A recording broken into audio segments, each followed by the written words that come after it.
What's up YouTube? Happy New Year. Welcome back to the channel. Welcome back to the game room. Today we're going to do another in my video game collection series. So to say, on the previous videos in the series, I've been more focused on my console collection. Today we're going to do something slightly different. Hopefully you're going to enjoy it anyway. So today we're going to do a bit about my computer collection. So we're going to basically only do the disc-based stuff today, which is going to be PC, which is down there on the floor, and Amiga, which is one of my first computers I started on. Which it's the first disc-based computer I started on anyway. I started a bit earlier. I started on computers. I started on the computer way before I started on the console. So I started on various things. So I started on a BBC Micro and like an Acorn Electron, which was the predecessors to the thing. So I started on those. Those were my first computers, and I started playing those relatively early. I started about 4 on those. Yeah. Anyway, so we're going to do a bit about those, a bit about each of those in the thing, and hopefully we're going to enjoy it. So first we'll start off with the PC. So firstly, I started on the PC relatively early. I started around the 286 or 386 kind of era. And then, as I say, my current PC is currently here. So this is but this was my first PC that was purely mine. In theory, I normally use my dad's. And you say this is my first PC, the first PC that was purely mine. So this is my current PC, which is currently on the floor. It's huge. It's a full tower case. It's basically it's quite heavy. It's like a 20-kilo tower. So it's basically there. So before we go in, so it was going to go in that little cubby hole down there. So that's where it was meant to be, but it was far too big for it. We didn't measure it up correctly, and it's basically on the floor. So I wouldn't recommend keeping it on the floor like that. But like I haven't got anything better to at the moment. Anyway, we're going to show you a little bit about the PC. And then I'm going to go through the games I have. Well, my physical games anyway. Let's say there's other ways. So basically the good ways now you get the games are basically they're mostly digital. So you have access to various ways to get the games. So there are various game stores. So there's stuff like Steam is the one I use the most, and that's the way I basically. They've got their own system of achievements, friends, and everything. I also have the Xbox Live on the PC as well. The Game Pass Ultimate, as they call it now. That's another way I get my games. There's also Epic Games Store, which if you can ignore the fact, or whether you like Fortnite, you can forgive them for that or not. I mean, to say there's magic characters coming to that and stuff like that now, and so there's all kinds of weird stuff. Anyways, to say there's like so the Epic Games Store is another good way to get free games. I'd recommend Epic Games Store. And there's stuff like GOG, Good Old Games, and various other storefronts. Anyway, I'm going to show you a bit about the PC. So this is my PC. So I'm going to show you. So it's a custom PC which I got. It was from Overclockers, which is a UK-based company, and they basically custom built for me. At the time, it cost me nearly $7,000, but that was nearly in lockdown. So there was like the GPU and CPUs were at a premium. So now they wouldn't nearly cost that much. Anyway, this one it's the second in line thing up from the thing. So their premier PC range is called an 8-pack PC. This is not that range. It's one down. So this one's called an Infinite Swarm. I feel you can still get this design on the website, but they will have more up-to-date things. Like I'll tell you what was in it in a minute. So anyway, so that's the main tower. So the processor is an i9-10900. It was a 3. That's meant to be the clock speed on that is like 3.7 gigahertz. This one's overclocked. It's running at 5 gig. It's running Windows 10. It's Windows 10 Pro as opposed to Windows 11. I haven't got around to getting around to Windows 11. I don't know if that's a good thing for gaming or not. But like I'm happy with Windows 10 Pro currently. It's running quite well, fine. Anyway, so this one it's got the graphics card is the boxes for it over there on the floor. It's a 3090, which is the first generation 8K graphics card. It basically has, I think it has, it's got 24 gig of RAM on the card. And so most of the games on this will run at 8K at highest settings on everything, no problem. There will be a couple of exceptions. I think stuff like Tiny Tina and there's another couple that when the action is incredibly hectic on the screen, the frame rate drops to a thing. So normally you're aiming for at that kind of resolution, you're aiming at for a solid 60 frames. I was thinking it might be slightly lower on some. There's some Witcher, and that's around 45, 50 on that kind of card. On the newer card, it might be better. Anyway, it's got a 3090 in it. It's got 32 gig of Corsair DDR RAM with. It's got RGB. I'll show you in a minute. The PC's not turned on. I'm going to show you the thing on the minute so I can show off the RGB lighting. It's also got a 2TB SSD and 2 Samsung 4TB solid state drives as well. And you see, I've just gone over the 2TB SSD in the 2 years I've got it anyway. Anyway, so I'm going to show you a bit of thing. I'm going to turn the lights off and show you the RGB, and then I'm going to show you a bit about the peripherals connected to it. Okay, so we've turned off. So that's my TV. This is what the display I use for the PC. I don't use a monitor, I use a TV. But basically, when I got the PC, I found out that to make full use of the 8K, I have to upgrade my TV. So I basically upgraded to this TV. It's a 65-inch LG Nano Cell. It's like 996 NA. It was like, when I got it, it was like a £3,000 display. It's also got a soundbar attached to it there, which is down there somewhere. Anyway, I'm going to show you the lighting on now. So it's all going to be Corsair RGB, and most of the stuff connected to it is Corsair RGB. There's a software on the PC which enables you to synchronize the lighting. So that's it with the lighting on, and it's just turning on. I'll show you in a minute. So that's the lighting on. It looks really nice. You can change the lighting. You can synchronize the lighting with the other things as well. I'm just going to show you the bits connected to it. So that's the PC we're on. The lovely panoramic vista on Windows, and as I say, that's the stuff connected to it. That's a Corsair K RGB 100 keyboard. And as I say, I'll show you in a minute when I turn the lights on. Connected to it that's a Basilisk Ultimate mouse that I'll show you a bit more about in a minute. I'll see if I can show you the other side of the PC before I turn the lights back on so we can display a lot. Coming down. Yeah, that you can't really see much from that side. That's the base. You can see the nice. It's got. I had a choice of what color fluid to put in it. I think I went with. I think it was berry blue or some kind of blue. It's blue to some description. Anyway, that's the lighting on the PC. Oops, I just hit something. It's all right. I'll turn the lighting back on so I can show you something. So now I'll show you a bit more about the peripherals connected to it. So I use the Xbox Series X controller. I mean, say I use this pad. This is one of my favourite pads. Unfortunately, mine have a nasty habit of going, so I've had to return one. And my friend Mike, aka Jank Merchant, is fixing my other one. Hopefully, I'll get it back soon. Anyway, cheers, Mike. I hope you're watching this anyway. And we say that's my Xbox Series X controller. I use it with most of all the games when I use a pad. You can use other pads, but if you try and use, say, a PS5 pad, it doesn't necessarily recognise it on some of the games. And honestly, I like this one. This is one of my favourite pads anyway. So, Xbox Series X controller. So, okay, so now we go up to the table. So we go. So this is the main one of the features. So this is a great keyboard. This is a Corsair K100 RGB keyboard. So it's got various features I can point out. So you said this is like a nice.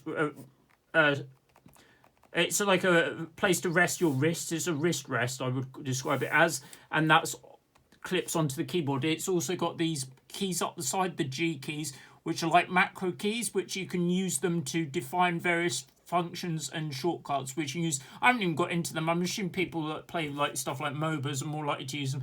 So that's a dial up there, so that basically can change various settings. You can adjust the various profiles and stuff on the keyboard.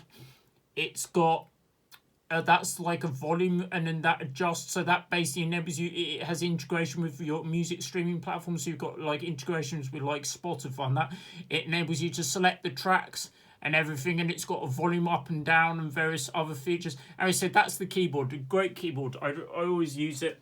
And I said we've got the mouse. So this is the only thing that with most of the PC stuff is all Corsair. So I've gone for mostly a Corsair setup. So this isn't the only thing that isn't Corsair, but I had to go with this mouse. It looks really nice. So this is a Basilisk Ultimate. So this is got various features and things. So this has buttons on the side. You can program these buttons to do various other things as well. I haven't even used those personally. I mean, he said one of the best features of it, other than it feels, it's like a mid-weight mouse. It's not as light as some of them, but it's what you use. My brother doesn't like using it anyway, just on the desktop on the setting I use.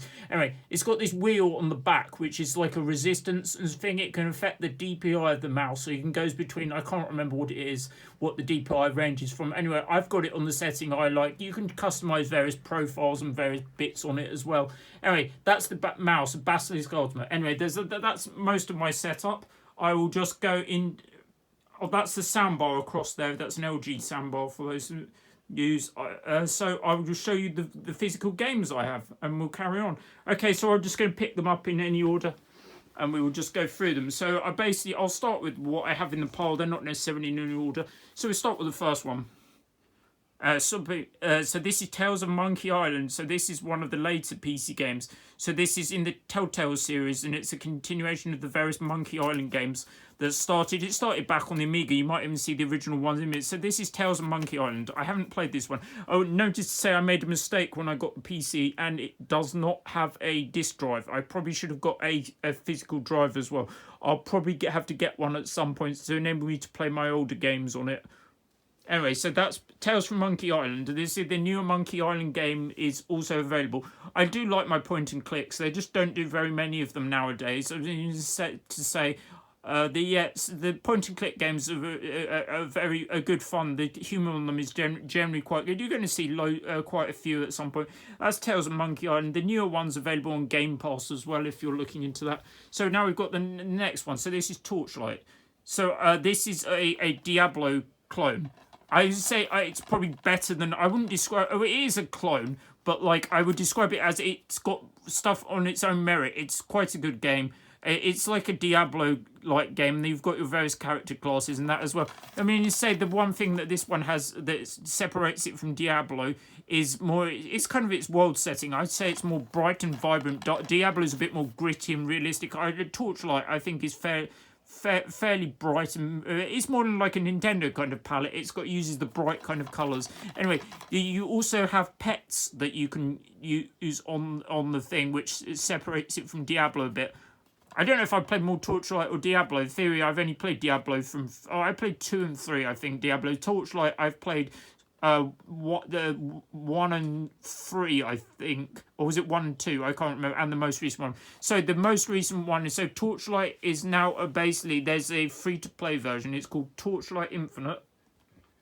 It's now available on Steam. It's a free-to-play version of Torchlight. It's available. Yes, so you can basically, the only problem with it being free-to-play is it does have the Battle Pass model. But if you're willing to go for a bit and not spend, you can slowly unlock the stuff. So there's basically various characters. There's like what they do one each time or something that's basically locked to the Battle Pass. So if you want it immediately, you basically have to pay the Battle Pass tax effectively. But like you can unlock it later. But they do give people with the pass like a month of it basically exclusive, where there's no other way to get it with in-game currency if you don't have the Battle Pass. Anyway, Torchlight, it's a good series of RPGs. I mean, to say the current one is more, the free-to-play one is more on like a Path to Exile kind of model, so there's various seasons and various content that they do every month, so they have a new season, so you can later transfer your stuff between the various models. Anyway, that's Torchlight. It's a good game. I recommend it. I would say I'm on my second character class. I can't remember what I'm playing this time. Okay, so now we move on to another light. So this is Half-Life Generation. You can see that looks like an Electronic Boutique tag before they become game, or it might be an early game tag. Anyway, this is Half-Life Generation, so this is the equivalent of the Half-Life, the orange box, which is the later generation of Half-Life games. So this is the equivalent of that for the older Half-Life games. So this is Half-Life, the original, Opposing Force, Counter-Strike. Yeah, Counter-Strike was a mod for Half-Life before it became its own game, and Blue Shift. So that's basically, so Half-Life was basically the game from Gordon Freeman's perspective. I believe stuff like Blue Shift and the other one were the same kind of story from various other people's perspective. I believe one of them was like a security guard and stuff like that. Anyway, Half-Life, a classic game. Okay, we carry on.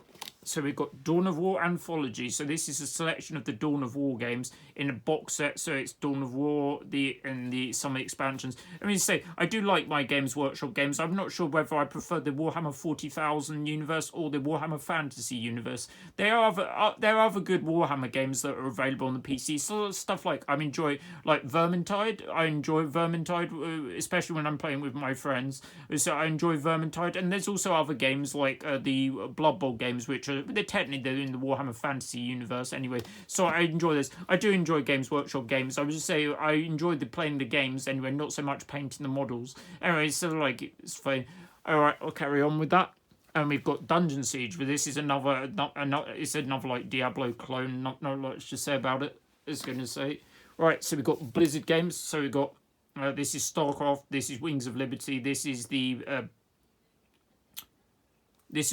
probably one of the earlier releases of this game. So I've played StarCraft. I don't have a huge amount of time in the game. I have it digitally on the store when I got it for cheap. Anyway, so that's StarCraft. I'll get around to playing it at some point. It's still going. I don't know if they're still updating it, but the people still play it. They haven't made another game in the series. Anyway, that's StarCraft 2. And we've got Civ games. There's going to be quite a few Civ games in this. This is Civ 4. The most recent Civ is Civ 6. I know a lot of people that are playing Civ. A lot of my friends have like thousands of hours across various Civs. Some are like around 2,000 hours. People that are watching this will probably have similar amount of hours in some of those games. I don't have a huge amount of Civilization. I tried it briefly. I wasn't that hugely overly keen, but I have got all these different versions and so I'll show you the best ones in a minute. That's Civ 4.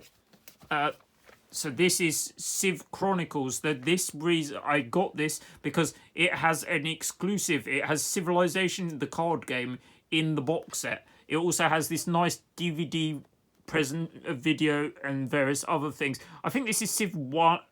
Oh no, this is 3, 2, 3, 4. It might be all of it. It's like a whole box set. It's the Civ Chronicles. Anyway, it's got an exclusive game in it, regardless of whether I've actually gone. Anyway, I've got Civ, the recent one, digitally. I'll try it at some point. I probably got it free at some point as well. Anyway, that's Civ.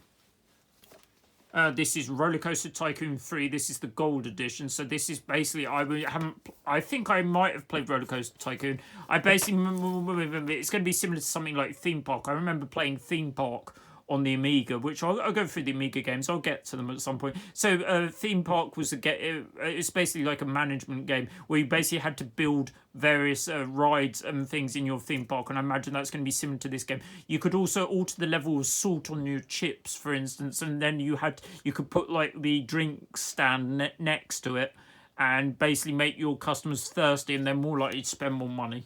Anyway, that's Roller Coaster Tycoon. Then we've got a Hidden and Dangerous. That's another FPS kind of game. I think that's in a similar kind of like World War II kind of setting. And my brother's here. Then we go World of Warcraft. Yes, before they say they did do boxed editions of this game, and I believe they did boxed editions for all the expansions as well. I don't have a huge amount of time in it. I've played it a couple of times, but not very much. Anyway, say I might play it again at some point to try and get myself. I'm a more Hearthstone player, so I want these exclusive hero skins you can unlock by playing this. I believe you had to get to like say. I can't remember what level, around level 20 to get the skin. I haven't got it yet. That's World of Warcraft. Let me say older games. So Rise of the Triad. There's simply the problem with collecting these kind of style of games are they've got most of the boxes are cardboard, so they're harder to get in good condition. And we said there's also a wide variety of box sizes, so they don't necessarily display very well in the collection. So that's Rise of the Triad. This is more like a Doom kind of clone. It's not as good as Doom. And we've got Diablo. So that's Diablo 3. As opposed to the Diablo phone game, which is trash. It's basically a way with so many microtransactions. And we say, I remember this game getting stuck in the disk drive at one point. All right. Yeah, just filming video. Okay. So this is Diablo 3. It got stuck in the disk drive. My brother just came. And we say this got stuck in the disk drive. I managed to extract it from the disk drive, and I did finish it. I've played this somewhat, but I get to the end game, and then I lose interest, as I didn't want to do all the map kind of work. I enjoyed the storyline. Anyway, that's Diablo 3. Diablo 4 is coming this year, hopefully. And hopefully the Microsoft acquisition of Activision Blizzard and all the various other companies it bought will go through, because I'm hoping they will go, all the Blizzard games will go onto Game Pass, and then I will be able to access them for nothing. Okay, so that's the Diablo 3. That's Evolve, so that's kind of like a shooter, but like it's in a slightly different format, is which in ways one player plays a huge monster, and the other players basically have to take him down. I haven't actually played it, but that's Evolve.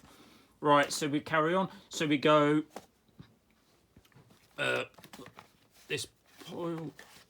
Okay, so we start with this pile. This is what's in this one. So these are all Elder Scrolls games, I believe, or some of the Elder Scrolls games. So they'll be across multiple piles. So the box on these ones have disintegrated for some reason when I tried to get them out for this video. So I need to change the boxes. But this is that's the Shivering Isle, so that's the expansion for Elder Scrolls 4 Oblivion. And we've got Elder Scrolls Oblivion itself. That's Elder Scrolls Oblivion. I mean, I do like the Elder Scrolls games, particularly the more recent one, Skyrim. I was like most people played Skyrim, but I don't feel they've got the best kind of storyline. They're quite immersive, but I feel the story is a bit not so great for me. I would say if I wanted RPG storyline, I'd play something else. Anyway, these are the older games. So this is the Morrowind. So this is the first one I started. I believe this is the one with the expansion in the box. Yeah, it's got Tribunal in the box, I believe. And then we've got Blood Moon. Oh, that's a magic card as well. That's something that most magic players in Commander won't want to see. It makes all the non-basic lands into mountain. Anyway, that's Blood Moon. And when you say this is a game my friends are looking for, Luke, I found my first and second one. I'm still looking for yours. So this is Black and White. So this is on the EA Games Classic range, so that might be the equivalent of the Platinum range on the PlayStation, for instance. So Black and White is what is described as a god game. So previously, a lot of the people worked at another studio called Bullfrog Studios. Coincidentally, I did work experience at both of the places, and I saw a version of Populous. I don't believe that was ever released. Anyway, this is Black and White, the original. So this is a god game in theory. In which ways you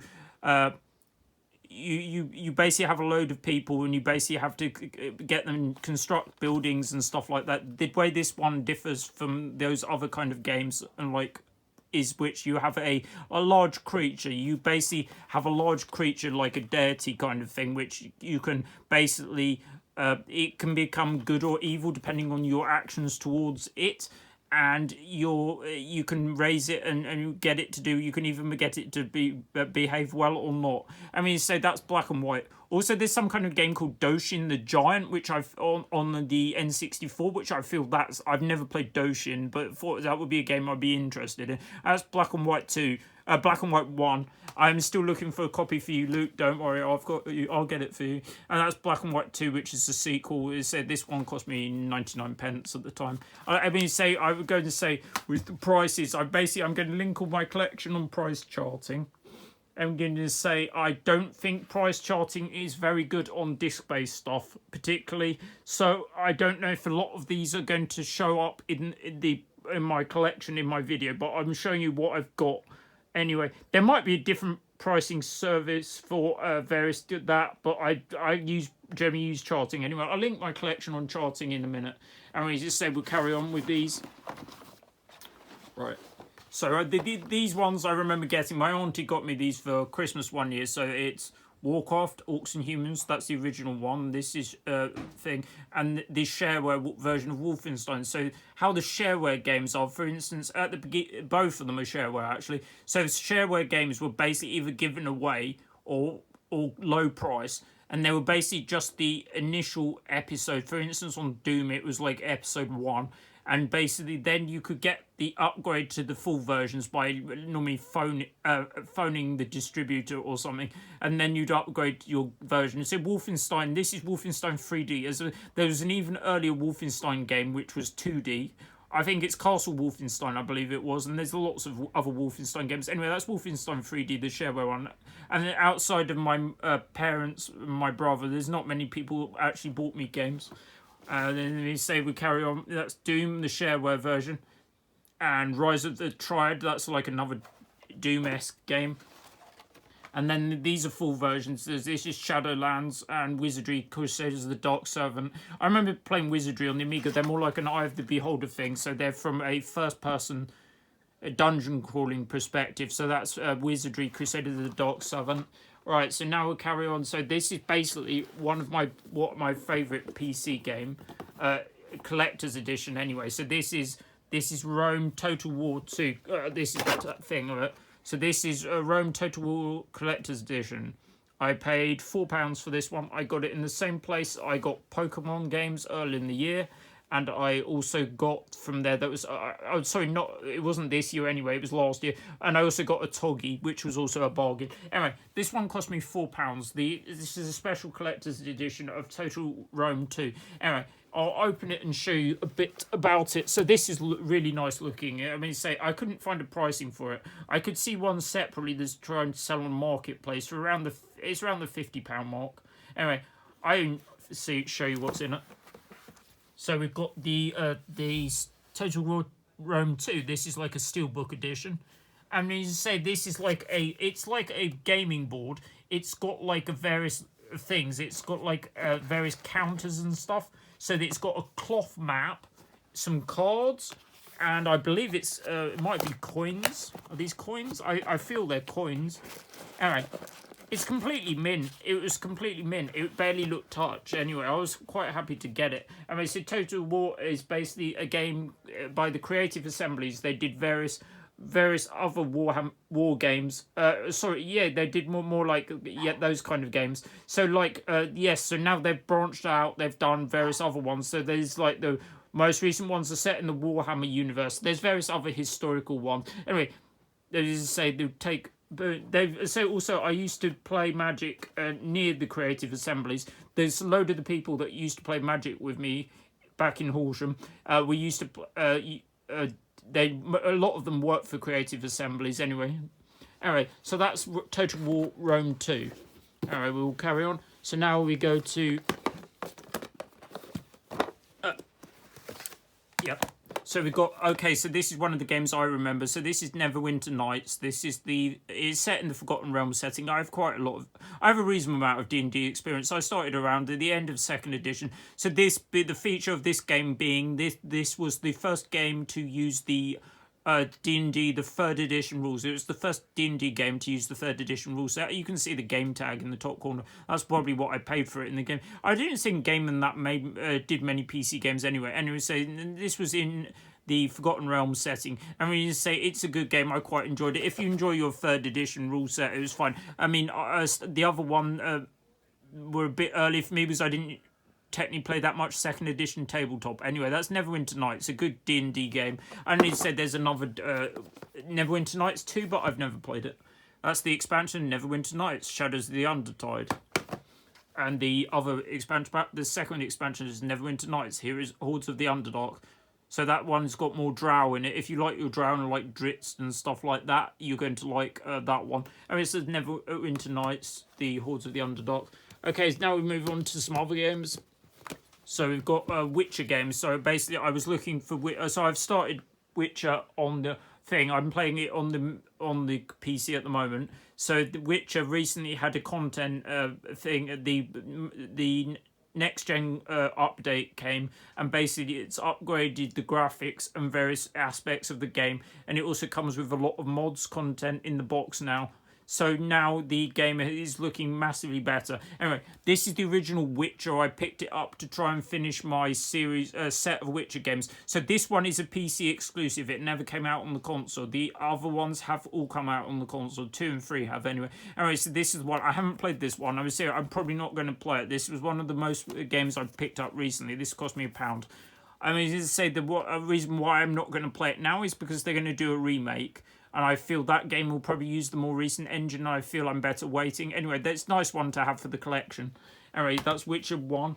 And even though I had Witcher 3 digitally, I did buy this one. This is the Witcher 3. So this is I think it came out now. It's 5 or 6 years. It's like 2016, 2015, somewhere around that. Anyway, so this is a limited. It's not limited edition, but it's got some additional stuff in it. So it's got the game discs.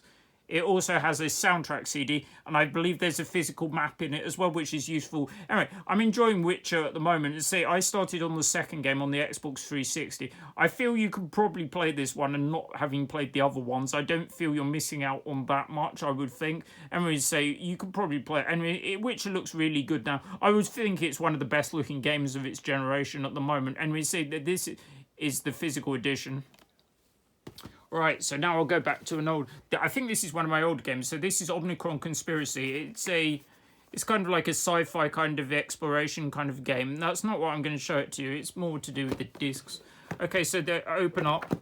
Okay, so this was on... It says EGA and CGA on the thing. So that's basically it's a format for... it's screen to do with the screen and the colouring and various things. So some games... I can't remember which ones earlier. But then again, they go later ones that are like VGA and stuff. It's like a screen kind of thing. Alright, so these are the original discs. Those are normal discs that I'm used to. And then you look at these ones. As I said, that's the manual. And then you look at these discs. Look at these. I believe these are 5.5-inch floppies. They're very, very thin. They have absolutely no weight to them. They're very, very thin. Anyway, some games did come on these huge, large discs. I'm going to say I'm not particularly used to them, but it's say they did, especially the early PC games. I'm going to say what the drives look like for this. Anyway, said this is Omnicron Conspiracy. Probably one of my oldest PC games I've got. Anyway, said that's Omnicron Conspiracy. Right. Next pile. We aim to do this video in about an hour, so I'm at half an hour now. So this is Duke Nukem 3D. That's the shareware version. I probably have many versions of these kind of games. That's Duke Nukem 3D. Not very politically correct. Anyway, that's Seventh Guest. Wow, you see the tag in the top right. That's like a £35 game when it came out. So this is Seventh Guest. This is like an FMV kind of game in similar style to a Night Trap kind of game, whereas this is more a horror kind of theme, in which is in a haunted house, I believe. I think there's another one in the series called Seventh Guest, so I think it's 11th Hour is this, and it says something like DOS on the front, so I think it's an old game, so you might have to have DOS on the thing or use an emulator to play it. Anyway, so that's Seventh Guest. Then we've got Myth. That's another similar style to Diablo kind of game. The only thing I can remember about this especially was there was a tabletop adaptation. So Steve Jackson Games did a version of GURPS that does it, and I'm pretty sure I've got the source book for that. Right, so we've got Day of the Tentacle, so that's another point and click. So this one's really good. As I said, this is one of my favourite point and clicks. Probably outside Monkey Island anyway.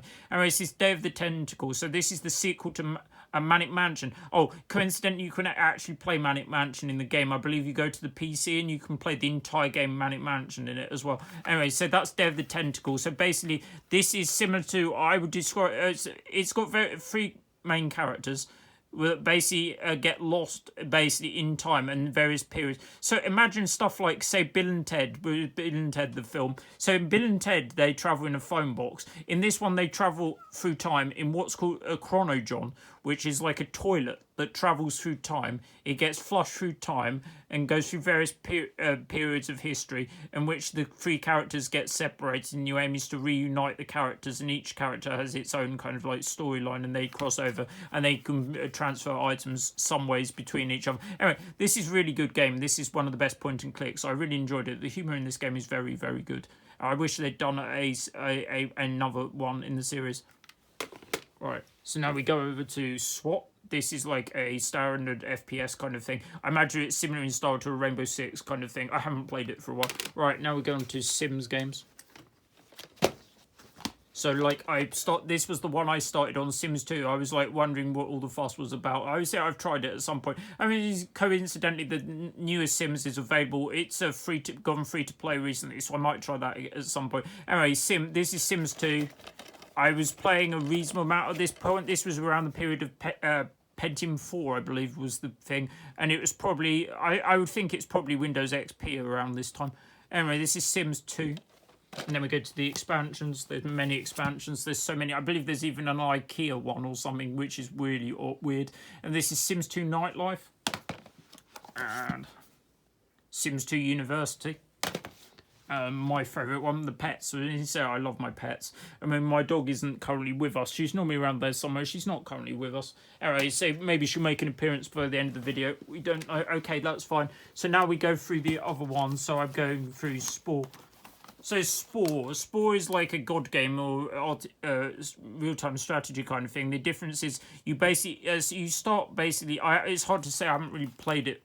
And we say you aim is to create various characters and evolve them, and basically they're basically, you start out at the cell stage, and then it goes from between the cell stage to like a planet stage, and then you end up exploring the galaxy. It's by EA, and it's by the same people that created The Sims. I aim to play this at a point, but I don't have a physical drive yet, so I'll probably have to wait at some point or get it digitally. Anyway, there are various expansions, so this is Create Your Creator, so that's basically means enables you to create extra things. That's Galactic Adventures, and Creepy and Cute, the last one. Alright, so next ones, we've got Tropico. That's basically a continuation of the games. It's like a dictator on the front. And then we go another point and click. So this is Darkness Within. So one of my other favourite things of the point and click, like my favourite tabletop role playing games are, other than D&D, are Call of Cthulhu, which this is a kind of a in that similar vein, and Vampire from White Wolf. I did like those as well. Anyway, this is Darkness Within. It's a point and click in the like Call of Cthulhu kind of universe. There's also various other games. There are quite a few. Anyway, so this is Darkness Within. Then we've got Broken Sword. This is Broken Sword Complete Collection. I believe it has all the it has the first 4 Broken Sword games. I believe the other one was separate. Anyway, so it's Broken Sword. Then we go Warcraft 3. So this is the one of the ones I've played the most. I mean, they did a remastered or reforged or whatever they called it recently version of this game, and this is the original game. That's basically where I got a lot of my knowledge about the Warcraft universe for. I started on the original Warcraft games as opposed to some people that started on the MMO. This is still a good game, and it still plays reasonably well, I would think now. I mean, to say this version being better than the more recent one. I mean, that's what Warcraft. I basically started playing Hearthstone probably because of this game eventually, and I played the Warcraft TCG as well. I mean, that's Warcraft 3, the Frozen Throne. So that's the expansion. Like, it's like Arthur's on the cover. I mean, you say Death Knight has just come to Hearthstone as well. So, like, there we go. Anyway, so that took them a while. Anyway, so that's the expansion, basically, and it carries on the storyline of the main game. Anyway, so I do like Warcraft 3 particularly. Right, there's Warcraft 3.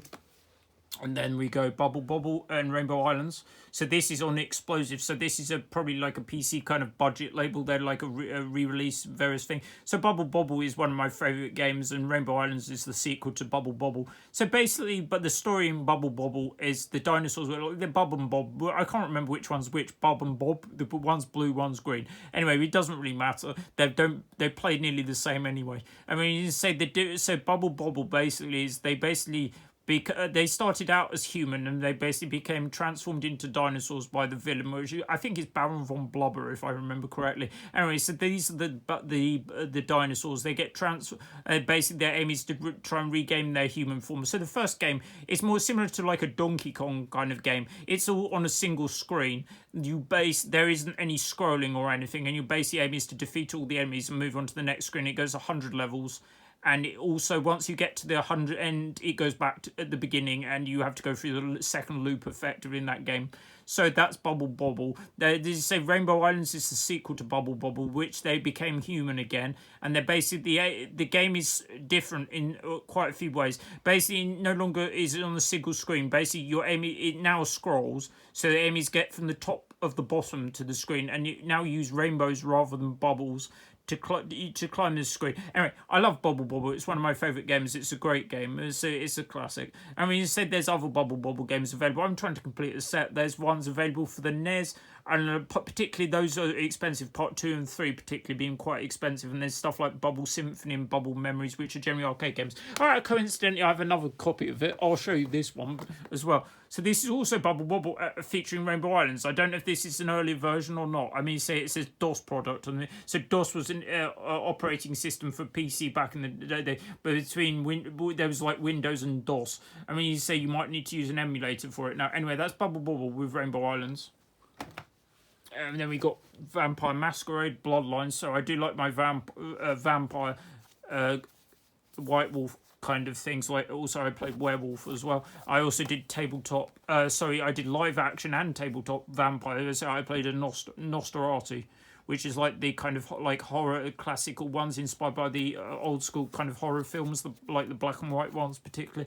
Anyway, so this is Vampire the Masquerade Bloodlines. So this is a role-playing game adventure set in the vampire universe. There's also a more recent one as well. So this one I particularly enjoyed. I would say I quite enjoyed that one. I mean, say it gives you choices and stuff. I enjoyed that one. It's similar. It's similar like to kind of like Mass Effect or something around that kind of era. Alright, so that's it. More RTSs now. Caesar 3. A classical thing, similar in style to the next one. So we've got the Age of Empires. That's the gold edition. That's one with the expansions. Another Total War. So that's Medieval 2 Total War. Warcraft 2. That's the full version. Ghost Recon. That's the original Ghost Recon on PC. And then we go on to some of the people must have most of my friends played quite a lot of Civ. You can see on like Steam and various things how many hours they've got on it. So some people I know have like 2,000 hours on Civ. Anyway, so I haven't really got into Civ massively. Oh no, I've already showed you the box set. Oh, don't worry, ignore me. This is Civ 2 anyway. And then we got Operation Flashpoint. So this is another FPS. Nothing special. Then we go Sam & Max. So this is another point and click. So this is the difference is it stars two animals. It's like a dog and I believe it's like a rabbit. So that's another good fun one. I don't think it's as good as Day of the Tentacle, but I feel it's not that bad. It's a good game, worth playing. And I think they did more similar ones. The Telltale did a continuation, but I haven't played those ones either. Right, then we go. So this is Ultimate Doom. So this is the full version of Doom. So this is basically Doom. But basically the difference between it and regular Doom is Ultimate Doom has an extra episode at the end. So there's episode 4 effectively of the Doom series. So that's Ultimate Doom. Then we go on, nearly done with the PC, and then we'll move on to the Amiga. So we've got Another World. So I basically started this on the Amiga. And then basically I had to take... so my thing, basically game crashed at the end of the first level. So it developed a fault at the end of the first level. So I had to basically take it back to the shop and then play it with a joystick that wasn't my own. I mean, you say this game on the Amiga is going for quite a lot now. This is going for around 50 or 60, I think, was in the recent thing. I'll show you in a minute about that. Anyway, Another World is a good game. It's fun. It was quite cinematic for its time. It was one of the... thing. You see the Black Beast on it, and it's the alien Buddy, I believe it is, had his own spin-off called Another World, Heart of the Alien. I haven't played that one. That's on a Mega CD, that one.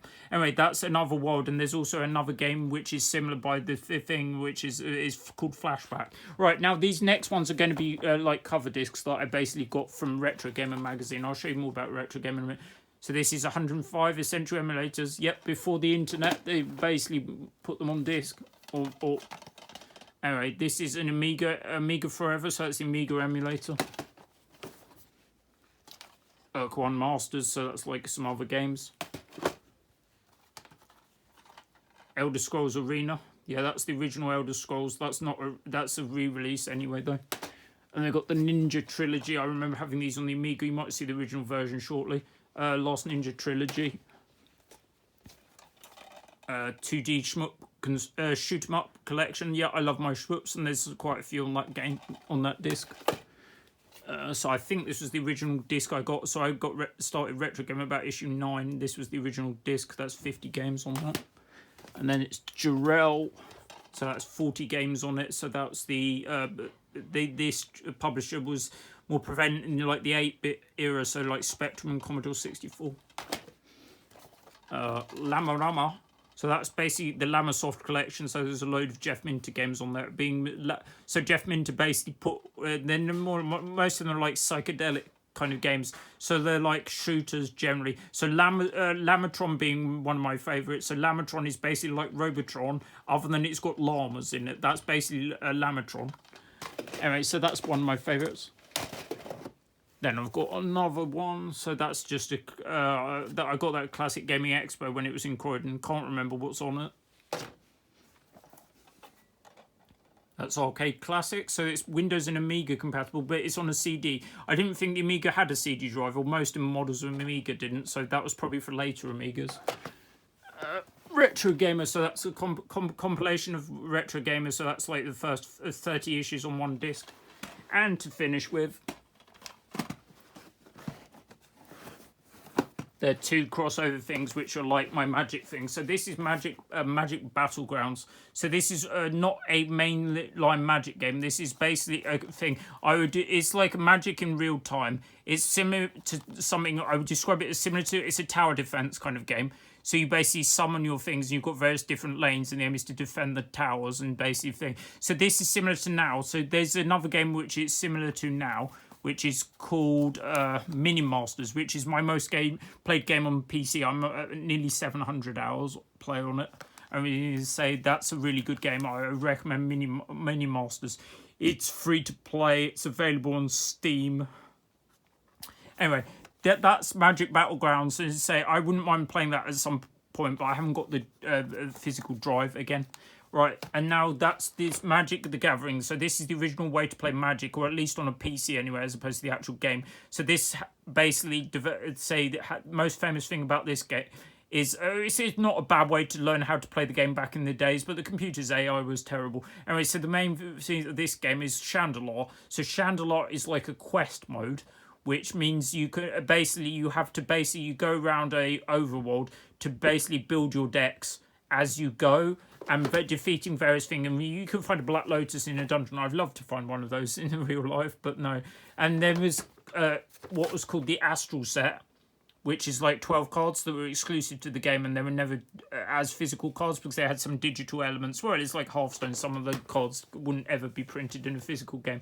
Anyway, that's the PC collection. Those to say the thing. So if I want to get anything for the PC, I would be after now is basically, I just keep getting games all the time, the ones in the Steam sale particularly. No, I'm looking into like a VR headset and probably an external disk drive. Anyway, we're going to start now on the Amiga games. So I'll go through the games first, and then I've got a machine down here as well. I'm going to show the machine in a minute. So the Commodore Amiga was my Amiga, the model I started on the Amiga was like a 500.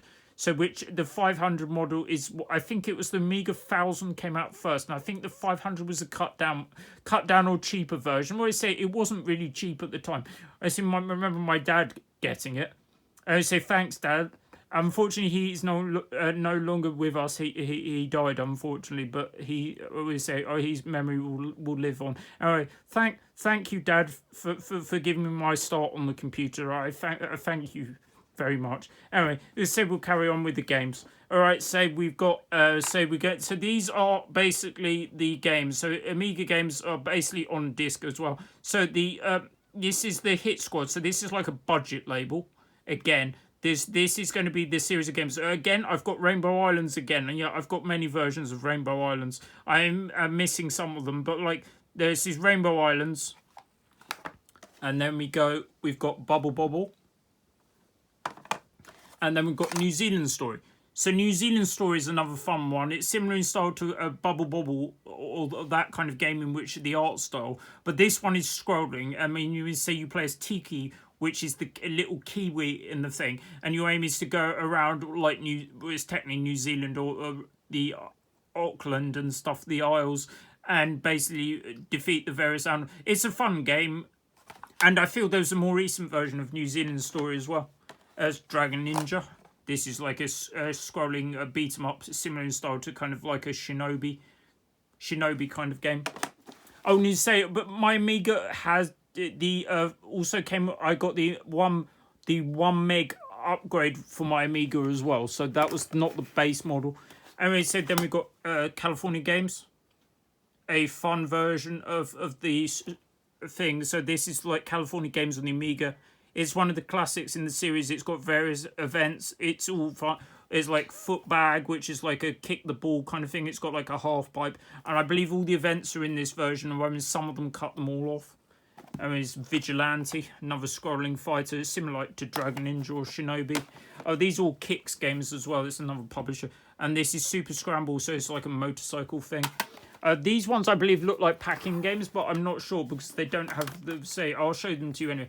So this is Shadows of the Beast. This is Shadow of the Beast 2. So this is a game in the Amiga, which was a great description... a great use of the machine. It showed you off the graphics of the machine. I don't feel the game plays as well nowadays, to be honest. I mean, it went up to Shadow of the Beast 3. I mean, you say the graphics were very good. The music was iconic. And I believe there's an edition that has a t-shirt with it as well. One of the t-shirts probably worth more than the game. Shadow of the Beast 2. Days of Thunder. Based on the Tom Cruise kind of movie. Days of Thunder. Art of Chess. Yeah, that's Art of Chess. This one's fairly generic. I'll show you some more exciting chess games in a minute. And then we've got various games based on Nightbreed. So that's like a horror kind of film and book kind of series. So this is Nightbreed. Say this is one of the Nightbreed games.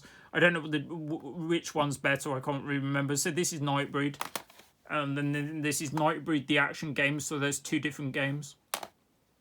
Then we got another game. So we go Defender of the Crown. So this is one is this one's fun. It's like a medieval kind of game in the medieval kind of universe. They're various basically different kind. They're like kind of like your aim is to invade a map kind of thing and build up various things. They're various little mini games like siege, like crossbows and various points. That's a fun game. It's by Cinemaware. There's another game which is similar to it came from the desert that came out later. Right, now we move on to the shmups, and say I love my shmups. So this is Silkworm, one of the earliest games I remember playing as a shmup anyway. So this one, the difference being, this is sideways scrolling.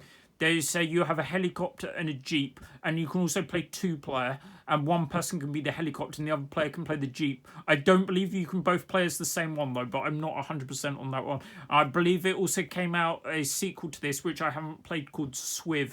I believe Swiv or Super Swiv was available on the SNES. Right, then we move on to probably my favourite, one of my favourite shmups.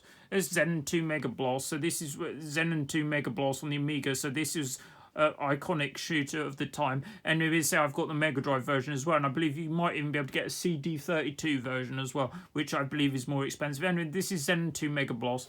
The game is iconic. It's like the graphics at the time are really good. The power-ups are really good. They're all really satisfying. You've got like side shot, back shot, double shot, various things. The graphics are good. I mean, he said the music was iconic. It was done by Bomb the Bass, which is an artist that I'm quite familiar with. I mean, he said Bomb the Bass. It's like the song became, I believe the song Mega Blast, or it's like hip hop on Precinct 13. And it was also sampled on various hip hop records. Anyway, check out Bomb the Bass, and definitely check out Zen 2 Mega Blast. As opposed to Zen 1, which I don't feel is anywhere as good as that game. Oh, I need to say, I forgot before I mentioned it. Some of my Amiga games aren't going to make this video. I've got a box of games which are primarily PD games, which are like basically people that made them basically on their own and basically distributed them for free or not very much money. I can't find those games. There's a copy of Gianna Sisters in there, admitting it's a copy rather than the original. The original game is worth 100 or so. I mean, you say it was very easy to copy games on the Amiga at the time. I basically had an external drive. Yeah, I had two drives, and you could copy the games by you just put a blank disc in one of the drives, and you used a program called Xcopy, I believe it was, and you could copy the games onto blank disc. Anyway, very, very easy to do. Anyway, say we've got Black Tiger. So this is in the Ghouls and Ghosts kind of universe. This is not directly got Ghouls and Ghosts on, but it's similar to the old school Ghouls and Ghosts. Is it as hard as that game? I can't really remember. Anyway, that's Black Tiger. It's also available on the Capcom compilation as well. Then we've got a football game. So one of the iconic ones, which is Kickoff 2 on the Amiga. Yep. This is before FIFA even existed. What was the idea for EA? And then we got Kickoff 2, Final Whistle, which is expansion pack. Also, another iconic football game on the Amiga was Sensible World of Soccer. Right, then we've got, so this is slightly less well known. This is Parasol Stars. So this is the sequel to Rainbow Islands as opposed to Bubble Bobble. So this is Rainbow Islands 2 effectively. So the difference between this one is they've got broad umbrellas or parasols as they're called, which is the gimmick in this game. So you basically use an umbrella to attack the thing, so you can get the like the bubbles and that go around the level. You can pick them up and use the parasol on them, so you can also pick the enemies up and stuff like that. And we say I enjoyed the game. It's more similar to Bubble Bobble in which ways it's on a single screen and it doesn't scroll as much now. Or yeah, anyway, that's Parasol Stars. There's also stuff like Bubble Symphonies and Bubble Memories. Now we go on to the other ones. So we've got Himmerdal. So I'd imagine this is similar to, say, like a God of War kind of game. The only thing is in God of War, so the perspective. So it's like an RPG, I would say, and you level up your character and get various things. I mean, this is by Core Design, who did various other things. Anyway, that's Himmerdal. It's a good thing. Oh, I've got 20%. I better carry on. All right, so we've got.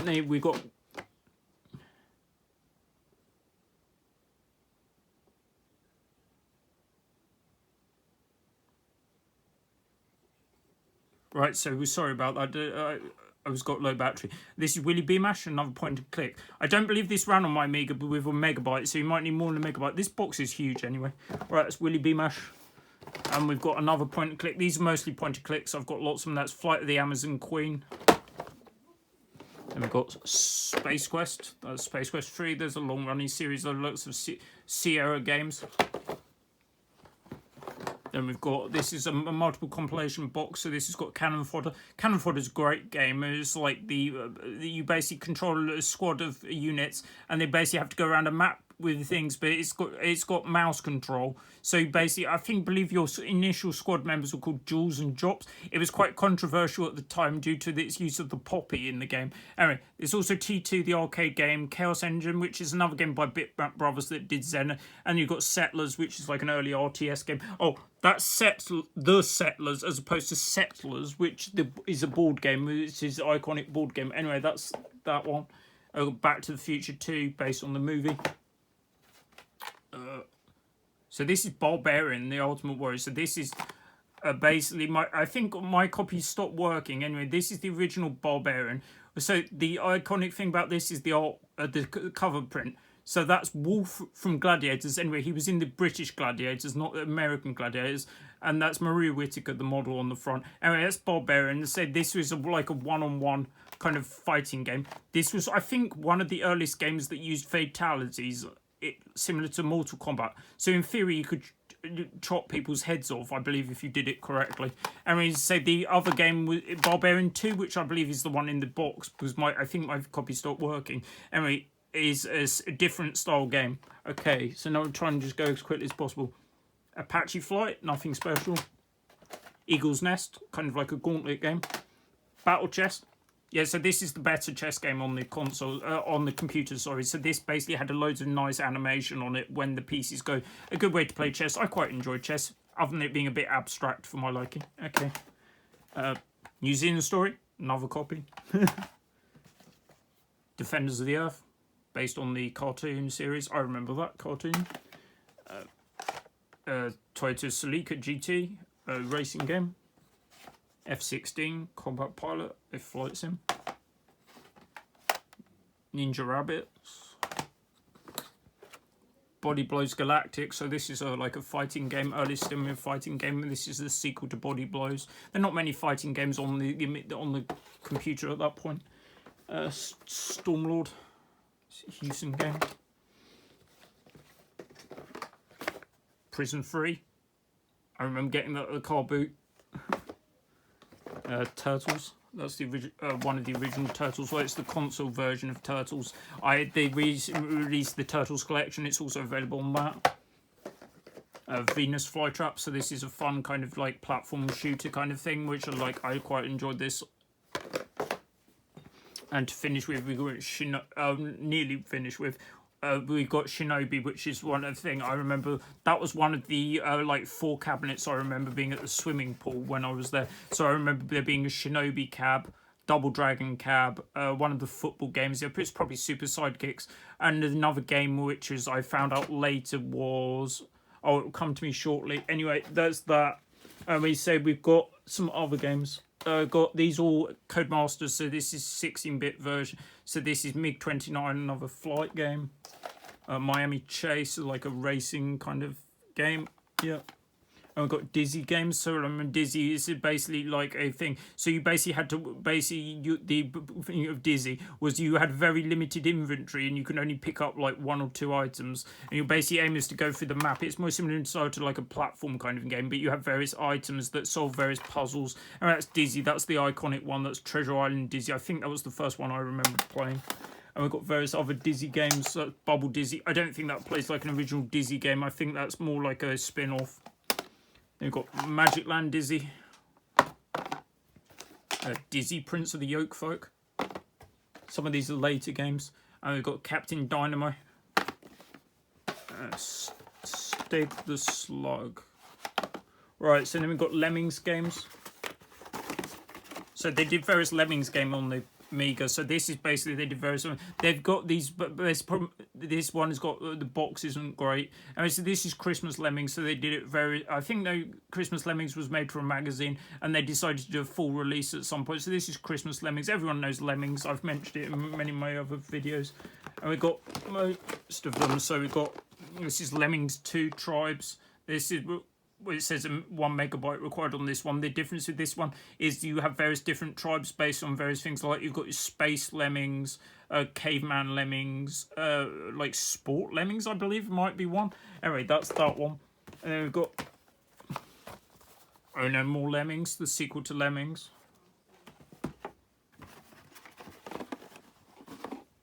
Tomato game. So this is like a kind of puzzly kind of game, which is the thing. It's quite unique, and I remember it being quite interesting compared to anything else. You basically, I think you have to guide the tomato into something, but it's like in a puzzle kind of format. Anyway, that one's quite good. I mean, say I've got the last one to finish with. Bane of the Cosmic Forge, so that's similar to an Eye of Beholder. You saw the other wizardry game now, and that's Bane of the Cosmic Forge.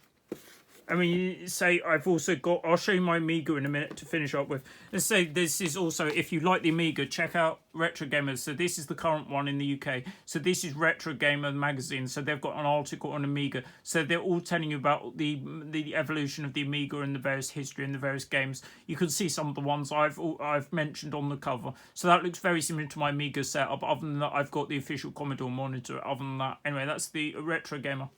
Available internationally as well.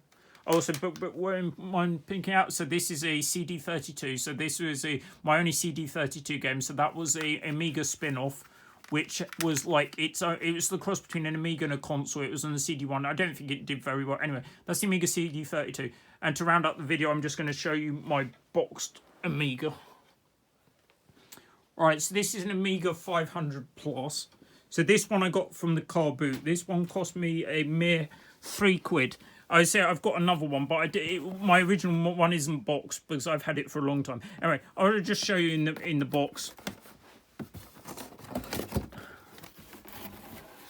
Yeah, so this one was £3. This one looks great condition. This one has, I think it has nearly all the stuff with it. I don't know if it came with any documentation originally, but it's got everything. This model of Amiga is called a 500 Plus because it was like a Amiga 500. Other than it comes with a 1 megabyte extra RAM in the box.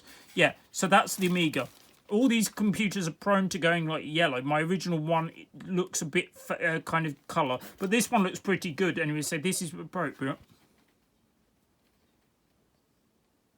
Right, I'll carry on. I've only got 10%. Right, that's the power supply. It looks like it's got all the cables in it. I'm relatively confident it's complete anyway. Anyway, I think I better be rounding out the video now because I'm going to run out of battery. It's an Amiga 500 Plus, a classic home computer. Anyway, need to say that's where we've reached probably the end, and I've made a mess on the floor as usual, so I'm going to have to clean up. And my dog's just coming in. Sorry, Soph, you're not going to be able to get past. There's not much room. Anyway, so she's made an appearance. Hello, Soph. Say hello to the viewers. yeah, anyway, we're just finishing out for the day. Anyway, you need to say what I'm going to do. Thanks very much for watching. Like, comment and subscribe. I'm keeping on doing these. I mean, I'll be going nearly a year now. I'll keep on doing these. I'll try and do one a month. I've got my next 2 videos in the pipeline. I'm going to do a video... I'm going to do a gun game special, so I'm going to do a gun game special about various light gun games on various different consoles, and to say that will be a interesting one. I'm also probably going to do more, because my Xbox stuff seemed to do very well, so I'm probably going to do like my favourite Xbox games, and I also thought I was going to do something a bit more hardware focused about my collection, my various boxed hardware. Anyway, thanks for watching. Like, comment and subscribe. Hopefully see you next time. Cheers. Bye.